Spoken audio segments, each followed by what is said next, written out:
Reports out of Gaza suggest some of the heaviest bombing raids by Israel are taking place, just as America's top diplomat, on his latest visit to the Middle East, pushes for what he's calling a humanitarian pause in the war.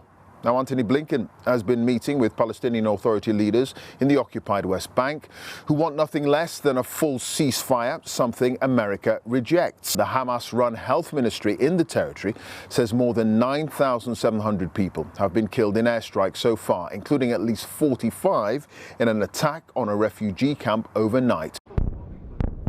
The bombing over Gaza has intensified tonight. Communication lines have also been cut off, which means tomorrow will likely begin for many Gazans, like today did, digging through rubble, looking for families and survivors. This was a crowded refugee camp. It's not one of the areas that Israel had asked civilians to leave. Hamas says it was an Israeli airstrike that killed dozens here. Israel says it's investigating. Can anyone hear me? Saeed al-Najma shouts. I think there are people trapped here. Saeed's daughters and wife were injured, taken to hospital.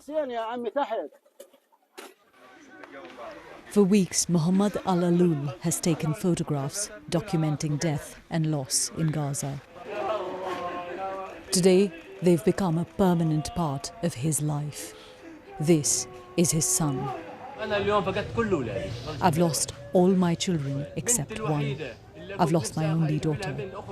I don't know what else to say, Muhammad said.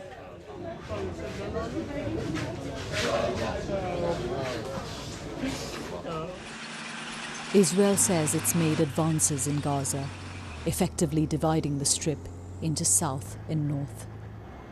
But it insists it's doing what it can to minimize civilian casualties. The military claims to have dropped 6 million leaflets and made tens of thousands of phone calls warning people to move to safer areas. But it's not clear where in Gaza is safe, and only a tiny number have been allowed to leave the Strip. More people being let out has been one item on US Secretary of State Antony Blinken's agenda. Today he stopped in the occupied West Bank, meeting Palestinian leader Mahmoud Abbas, who called for an immediate ceasefire. Blinken has been pushing for shorter pauses in fighting. Everyone would welcome the humanitarian pause because, again, it could advance things that we're all trying to accomplish, including getting hostages back, including getting a lot more assistance into Gaza, including getting people out of Gaza. One of the more than 200 hostages being held in Gaza is 84-year-old Elma Abraham. Her family found this photo online, where she's seen being taken by Hamas. Her son, Yuri Revitz, showed us the medicines his mother needs to take every day to stay in good health. He's hoping someone can take these to her. Right now, we are 4 weeks after that, 4 weeks and 1 day, and they're still not here. And they should be here yesterday. Not today, yesterday. I'm like in some horror movie that I'm stuck, but yeah, I still have hope. Yogita, Limaye, BBC News, Tel Aviv.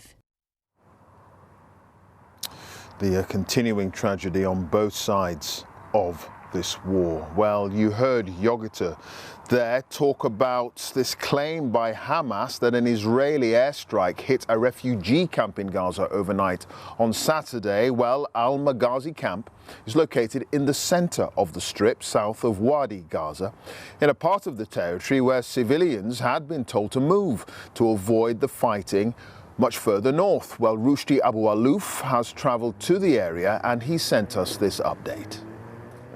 Well, they are still looking under the rubble of about 3-4 buildings were destroyed overnight. This is Maghazi refugee camp. It's in the safe area where Israel advised 1.2 million people in Gaza City and the north to flee south.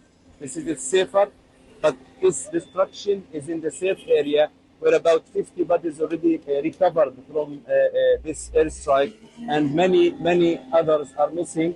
This is the biggest strike in this very crowded refugee camp in the middle of Gaza Strip.